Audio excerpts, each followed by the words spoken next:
Hello student, तो आज हम शुरू करने वाले हैं एनसीईआरटी क्लास 11 का biology chapter 1 the living world. So living world में पहले की जो ओल्ड एनसीईआरटी थे उसमें था what is the definition of living organism and diversity, मतलब क्लासिफिकेशन और सब। तो हम इस वीडियो को हम दो भाग में डिवाइड किया। पहले पार्ट में हम डिस्कस करेंगे प्रॉपर्टीज ऑफ लिविंग ऑर्गेनिज्म।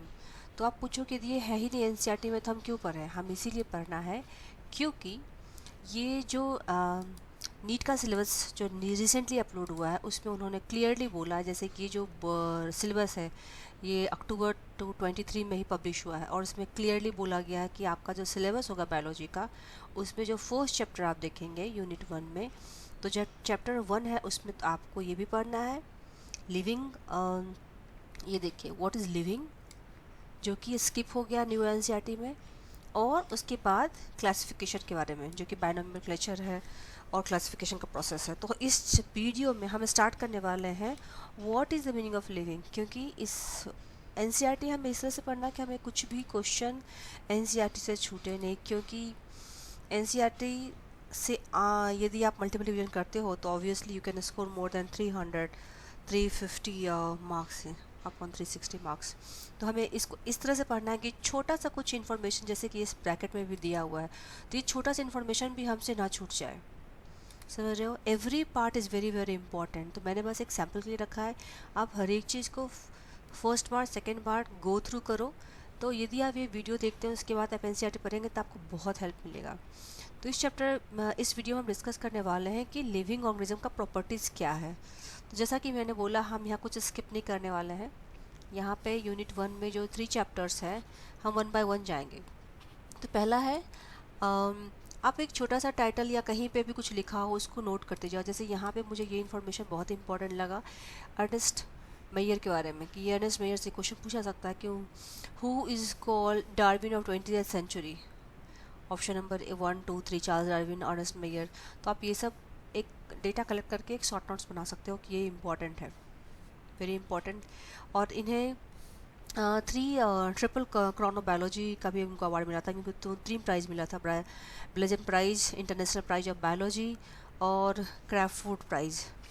ये सब इन्फॉर्मेशन है और ये रिसेंटली डाइट किया, रिसेंटली भी नहीं बट हाँ 2004 में जो इनका डेथ हुआ है आफ्टर 100 ईयर।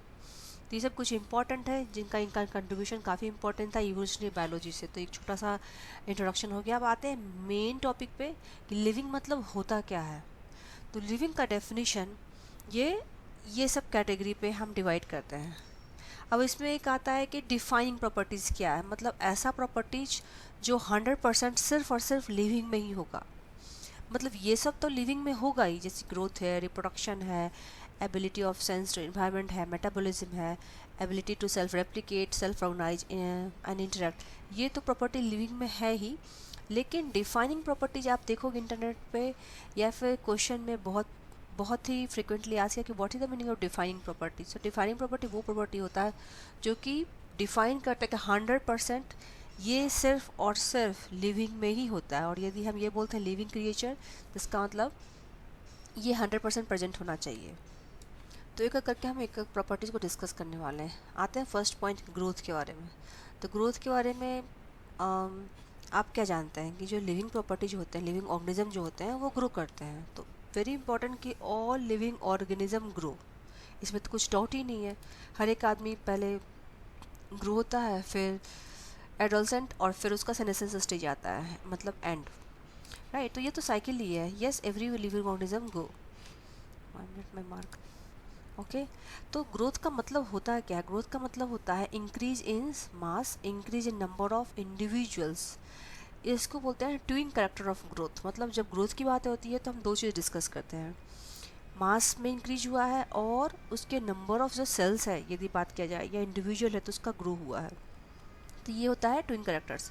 अब ग्रोथ यदि डिफाइन किया जाए तो यूनिसेलुलर में मल्टी सेलुलर में क्या अंतर होता है? तो मल्टी सेलुलर में क्या आ जाएगा? मल्टी सेलुलर में आ जाएगा प्लांट और एनिमल्स। तो प्लांट में तो आपको पता है कि ग्रोथ कंटिन्यूस होता है, देयर इज़ नो स्टॉप कि आफ्टर 10 ईयर इसमें ग्रोथ नहीं होगा। आप इसको कट करते हो वापस से ग्रोथ होता है और वो ग्रोथ होते जाता है।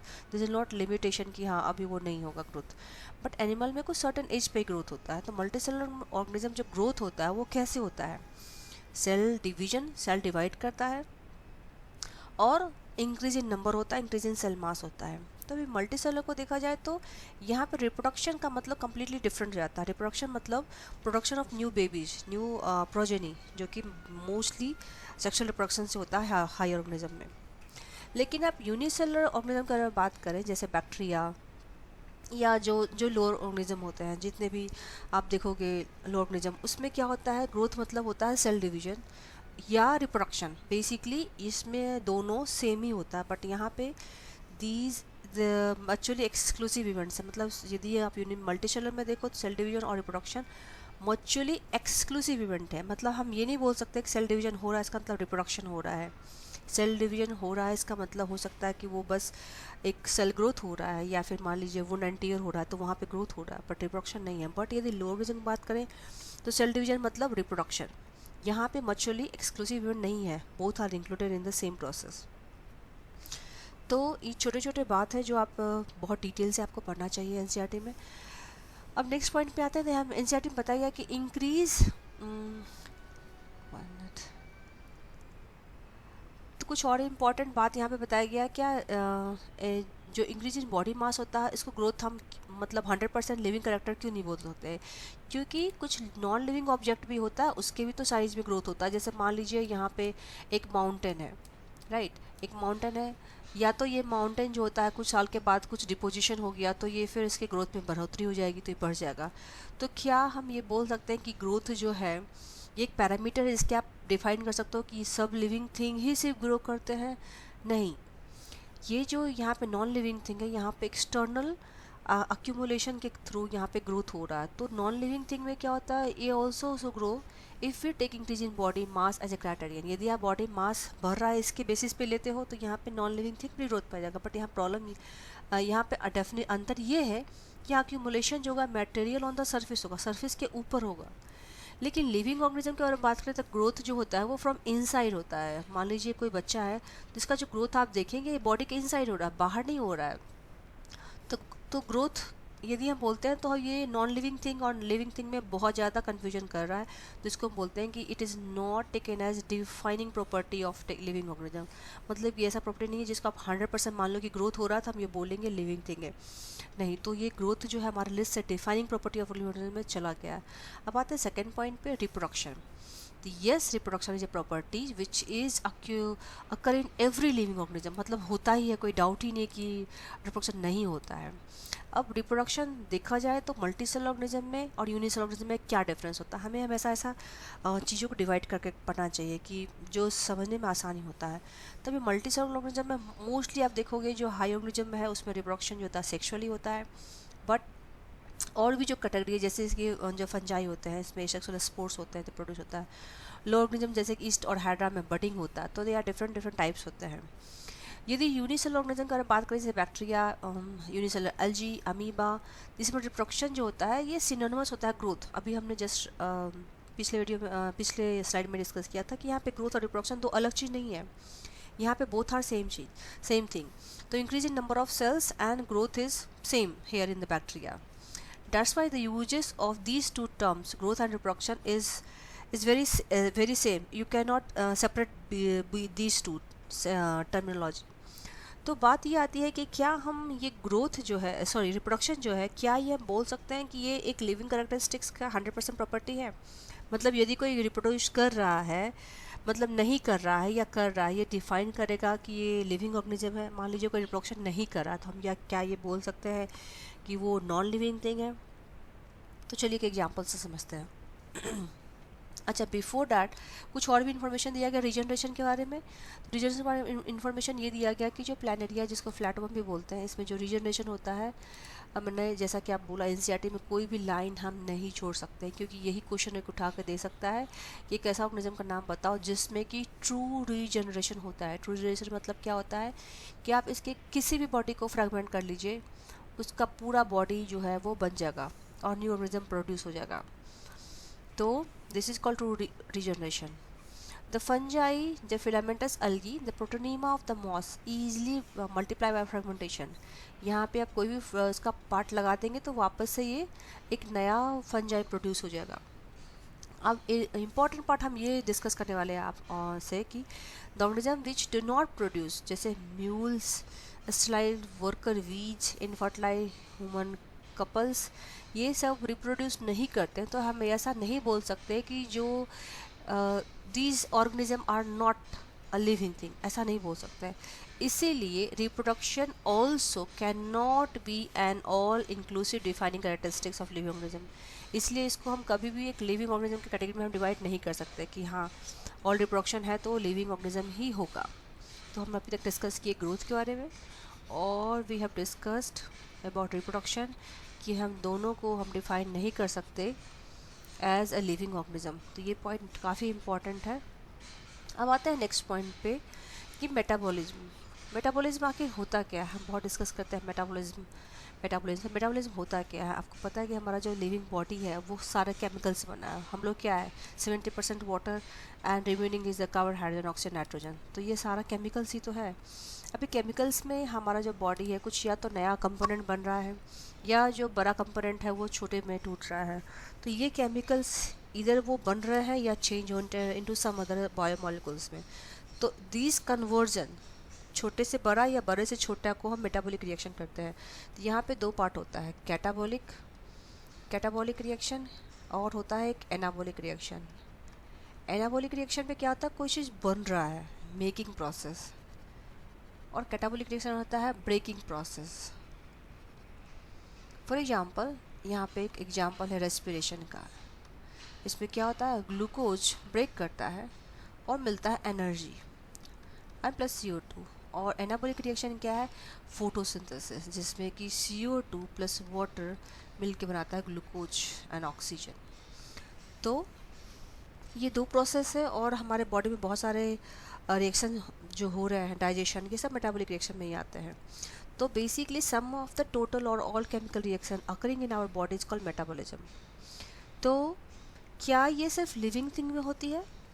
यस, ये लिविंग थिंग में होती है। And no non living object exhibit metabolism. अब कोई भी टेबल है, चेयर है या डेस्कटॉप है, ये मेटाबॉलिज्म रिएक्शन तो नहीं दिखा रहा है कि अब खुद ही वो खुद कुछ बना रहा है या कुछ इसमें डिस्ट्रॉय हो रहा है naturally according to the natural environment, ऐसा नहीं है। तो अब इसमें कुछ इंपॉर्टेंट पॉइंट है जो हमें डिस्कस करना है। इंपॉर्टेंट पॉइंट डिस्कस ये करना है कि metabolic reaction can be demonstrated outside of the body. मतलब ऐसा नहीं है कि मेटाबॉलिज्म आप सिर्फ एक बॉडी जो है उसके अंदर ही कर सकते हो, it's not like that. It can also demonstrated outside the body which is called in vitro system, cell free system में भी हम इसको बना सकते हैं। तो an isolated system metabolic reaction outside the body, इसको क्या बोलेंगे हम, इन विट्रो सिस्टम, जिसको हम टेस्ट ट्यूब में बना सकते हैं, कोई कल्चर कर सकता है सेल में, वहाँ पे भी मेटाबॉलिक रिएक्शन हो रहा है। लेकिन क्या हम इस तरह के सेल को जो ना ही तो फर्दर सिम्टम कोई भी दिखा रहा है, सिर्फ इसमें रिएक्शन हैपन हो रहा, तो क्या हम बोलेंगे कि ये लिविंग ऑर्गेनिज्म है? ये तो ना ही तो लिविंग है ना ही नॉन लिविंग है। यह हो सकता है कि ये जो सेल हम कल्चर में ग्रो कर रहे हैं इसमें लिविंग रिएक्शन हो रहा है, मतलब कुछ ब्रेक हो रहा है, कुछ मेक हो रहा है। लेकिन आप देखो कि ये जो रिएक्शन हो रहा है ये काफ़ी कंट्रोल इन्वायरमेंट में हो रहा है। These are happening in control environment, मतलब ये जो इन्वायरमेंट है ये आर्टिफिशियल है जो प्रोवाइड कर रहा है और इसके अकॉर्डिंगली यहाँ पे चेंज हो रहा है। तो ये इंपॉर्टेंट है कि hence while metabolism defining feature of all living organism without exception, isolated metabolic reaction in vitro are not living thing but surely living reaction. Living reaction मतलब रिएक्शन चल रहा है, बट हम ये ऐसा नहीं बोल सकते कि वो जो सेल्स है वो कम्प्लीटली लिविंग है, वो पूरा लिविंग थिंग इसमें ही ऐसा हो सकता है। ये नॉन लिविंग थिंग में भी हम इस तरह का रिएक्शन करवा सकते हैं विथ कंट्रोल इन्वायरमेंट। तो ये इम्पॉर्टेंट, काफ़ी इम्पॉर्टेंट हो जाता है। Hence, cellular organization of the body is the defining feature of the life form. Cellular organization मतलब क्या, जो inside the cells, the nucleus, mitochondria, endoplasmic reticulum, ये जो ऑर्गेनाइजेशन है जो कि सेल की एक्टिविटी को कंट्रोल कर रहा है, यदि ये सेल्स में है और ये सारा मिलकर फंक्शन कर रहा है तो ही वो एक लाइफ फॉर्म बनाएगा। तो I hope this point is very clear, इसका आप नोट बना के रख सकते हैं। अब आते हैं नेक्स्ट पॉइंट के ऊपर, ability to sense of environment. तो ये हम जानते हैं कि जो भी नेचुरल थिंग्स होते हैं, जो भी लिविंग थिंग्स होते हैं, नेचुरली उनको पता होता है कि उनके सराउंडिंग में क्या हो रहा है। यदि लाइट आ रहा है तो पीपल ब्लिंक आइज नेचुरली, क्योंकि हमारा बॉडी जो है लिविंग थिंग है और तुरंत हमारा सेंसेशन बोलता है कि चलो अब लाइट ऑफ ये ब्लिंक करो अदरवाइज आई विल डैमेज। अब कुछ इंपॉर्टेंट पॉइंट एनसीईआरटी बुक में क्या लिखा है जो काफ़ी इंपॉर्टेंट है। This is the most obvious, ये ऑब्वियस तो है लेकिन technically very very complicated feature of all living organism. तो ये इंपॉर्टेंट पॉइंट है कि which are the features which are technically very very complicated, because this process अभी जो ब्लिंकिंग हुआ है वो सारे प्रोसेस को समझाना, न्यूरॉन का ट्रांसमिशन होना और how to control by the nervous system, ये सब प्रोसेस ही काफ़ी कॉम्प्लिकेटेड है, बट ये काफ़ी ऑब्वियस है। ये प्लांट में भी होता है, तभी तो हम देखते हैं कि यदि हम प्लांट कोई विंडो साइड में रख दिए तो अब नेचुरली लाइट की तरफ ग्रो होने लगता है। तो plant also respond to external factor like light, water, temperature.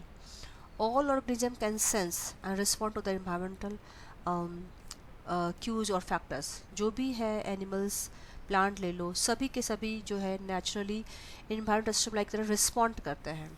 अब एक इम्पॉर्टेंट पॉइंट यहाँ आता है कि फोटो पीरियड जो होता है it affect reproduction in seasonal breeders, मतलब कभी कभी कुछ एनिमल सिर्फ ठंडे में ही प्रोजेनी प्रोड्यूस करते हैं, कुछ गर्मी में ही। तो ऐसा क्यों होता है? क्योंकि ये जो पीरियड होता है लाइट और टेम्परेचर ये अफेक्ट करते हैं उनके रिप्रोडक्शन साइकिल को।